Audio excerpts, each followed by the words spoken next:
हरियाणा की बदलती राजनीति और उसके बारे में और बात करने के लिए हमारे साथ हैं हरियाणा के पूर्व उप मुख्यमंत्री दुष्यंत चौटाला जी और हरियाणा के युवा नेता।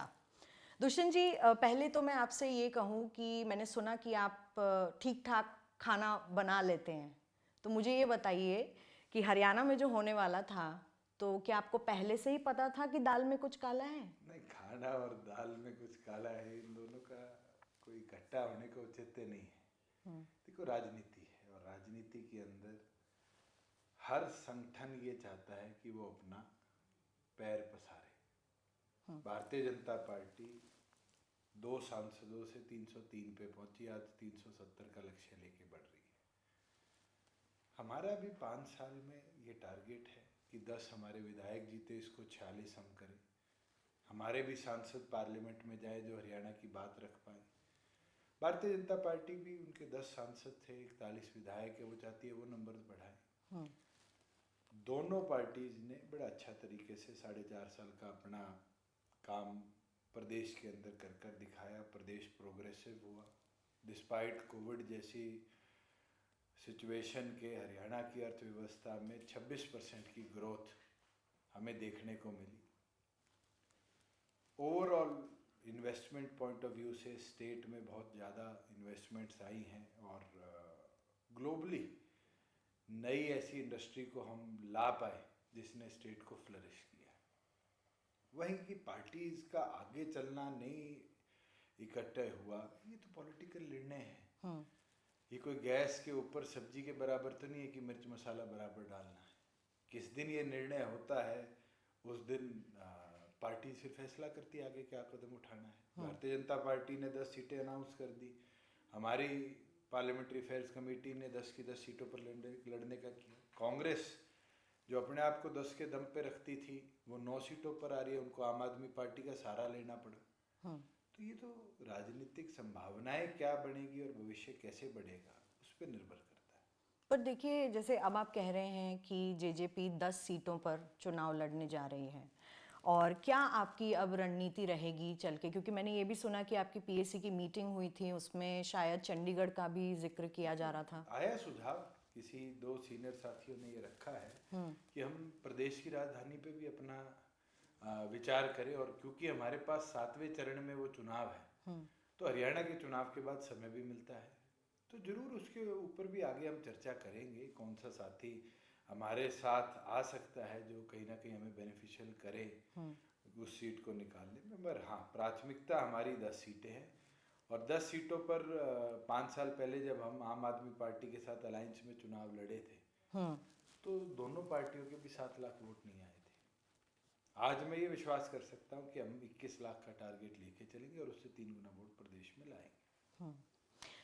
दुष्यंत जी, आपको लगता है कि जो रीजनल पार्टी का एक यूएसपी होता है, वो कहीं ना कहीं भारतीय जनता पार्टी ने आपके लिए हरियाणा में कम कर दिया? क्योंकि जिस तरीके से आप लोग टाइप में थे, और आपके शब्दों का मैं बोल रही हूँ कि आपने गठबंधन का जो धर्म है वो निभाया है, लेकिन बीजेपी ने तो नहीं निभाया। मैं आपका धन्यवाद करता हूँ कि आप ये मानते हो कि मैंने मेरा गठबंधन धर्म निभाया। भारतीय जनता पार्टी राष्ट्रीय लेवल की पार्टी है। वो चाहेंगी कि मैक्सिमम स्टेट्स उनके सिंबल पे जीते जाएं। वो चाहेंगी कि मैक्सिमम जगह उनके लोग प्रदेशों का नेतृत्व करें। कांग्रेस भी यही चाहती थी। मगर चौधरी देवीलाल जी हमेशा एक चीज कहा करते थे कि regional parties are original parties, और वो इसलिए कहा करते थे कि एक रीजन की समस्या को, एक रीजन की आवाज को पार्लियामेंट में जगह मिले, वो बड़ा महत्वपूर्ण है। 10 बीजेपी के सांसद हरियाणा प्रदेश से जीतकर पार्लियामेंट में गए पिछली बार। मैं आपको एक का भी उदाहरण नहीं बता सकता कि उसने एक्स्ट्राऑर्डिनरी ये लड़ाई प्रदेश के लिए या किसी इशू के लिए लड़ी। They were all dummy candidates, they were all people who were just sitting and enjoying the post of member of parliament. उनका योगदान लेजिस्लेटिव वर्क में कितना रहा है ये तो पार्लियामेंट्री प्रोसीडिंग बता सकती है। मगर क्या छोटे मार्जिनल रीजनल इश्यूज को वो उस बड़ी पार्टी की छत्र छाया में आवाज दे पाए? मुझे वो दौर भी याद है, मैं लोकदल से सांसद था, आईएनएलडी से, और उस समय ट्रैक्टर को मिनिस्ट्री ऑफ रोड ट्रांसपोर्ट ने एक कमर्शियल व्हीकल डिक्लेयर कर दिया। मुझे वो अवसर मिला एज ए रीजनल पार्टी का एमपी कि मैं ट्रैक्टर लेके पार्लियामेंट में जाऊं, और जब मैं वो ट्रैक्टर लेके पार्लियामेंट में गया तो सेंट्रल गवर्नमेंट को पार्लियामेंट से वो गैजेट नोटिफिकेशन विड्रॉ करना पड़ा और उसको नॉन अपने एग्रीकल्चर व्हीकल डिक्लेयर कर कहीं ना कहीं वो कमर्शियल कैटेगरी से हम बाहर करवा पाए। बीजेपी के 10 एमपी थे, किसान आंदोलन के एक इशू पे कोई बोला हो सर, बट उस इशू पे तो आप भी नहीं बोल पाए। हमारे स्टेट सब्जेक्ट था ही नहीं। कई राज्यों में हम देखते हैं कि जहाँ जहाँ बीजेपी एक तरीके से अपने पैर पसारती है, नंबर्स उनके पास आ जाते हैं, तो कहीं ना कहीं रीजनल पार्टीज़ का जो वर्चस्व है वो कम होता जाता है। आपके पास एक अपॉर्चुनिटी थी, मतलब मेरे पूछने का मतलब ये है कि जब किसान आंदोलन हुआ, हमारे पहलवानों का आंदोलन हुआ, आप एक जाट पार्टी की तरह अपने आप को नहीं देखते? शायद आपको कॉन्ट्रडिक्ट करूंगा एक चीज पे कि ये एक नैरेटिव आप लोग सेट कर रहे हो जाट पार्टी। नहीं, मैं उस पे आने वाली थी। 35 मुझे अमेरिका भी पढ़ने का मौका मिला है, यहाँ भी पढ़ने का मौका मिला है।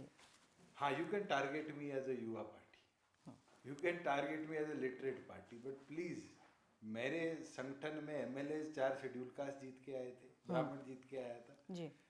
हमारे संगठन में ये सोच नहीं है, और इसी कारण है कि हमें लोगों ने 15% से ज्यादा वोट शेयर 11 महीनों में दिया। और मैं तो आज भी चाहता हूँ, I am 35 till I become 80, people don't retire till 80 in politics, till I don't become 80 I am there to serve people, I have 55 more years to go. मैं तो ये चाहता हूँ कि इस 45 इयर्स के दौर के अंदर we should progress above and beyond this caste system. आपसे एक क्वेश्चन पूछ लेता हूँ मैं जी। चौटाला कौन सी जाति का नाम है? चौटाला गांव का नाम है। हमारे गांव में 36 जातियां हैं। आपका शायद सरनेम भी कुछ अलग है, चौटाला नहीं था। मैं मेरी रिसर्च करके आई हूँ सर। नहीं, यही चीज बताने की है। चौटाला हमारे गांव का नाम है। बादल इज नॉट अ सरनेम। जी, बादल इज गांव का नाम। जी जी। हमारे गांव में 36 बिरादरी है, और 36 बिरादरी को लेके आगे चल पड़े, इसलिए ये सरनेम कैरी फॉरवर्ड हुआ था। जी। मैं आज भी मानता हूँ कि हमें उस सारी कम्युनिटीज जो हमारे प्रदेश में थी उनकी रिप्रेजेंटेशन करनी है, ना कि आप मोहर लगा दे मुंह से कि जी ये तो एक कास्ट का। आप कहते हैं कि चलिए आप जाट वोटर्स पे नहीं, हर कास्ट के वोटर्स पर आप कंसंट्रेट करना चाहते हैं, लेकिन अब वो तरीके की कास्ट पॉलिटिक्स तो हो ही रही है। क्या ज़रूरत थी भारतीय जनता पार्टी को मनोहर लाल खट्टर जी को मुख्यमंत्री पद से हटाकर एक ओबीसी चेहरा नैब सिंह सैनी को मुख्यमंत्री बनाने का? कहीं ना कहीं देखिए राजनीति है तो मैसेजिंग तो है। मनोहर लाल जी क्यों गए और उनकी जगह सैनी जी क्यों आए, ये जननायक जनता पार्टी का इशू तो नहीं है। आप रोहतक उतरेंगे चुनाव लड़ने के लिए? बातें हो रही हैं 10 के 10 सीटों पर पार्टी कैंडिडेट। आप कॉन्टेस्ट करेंगे? मैं लड़ूं, पार्टी का कोई कार्यकर्ता लड़े।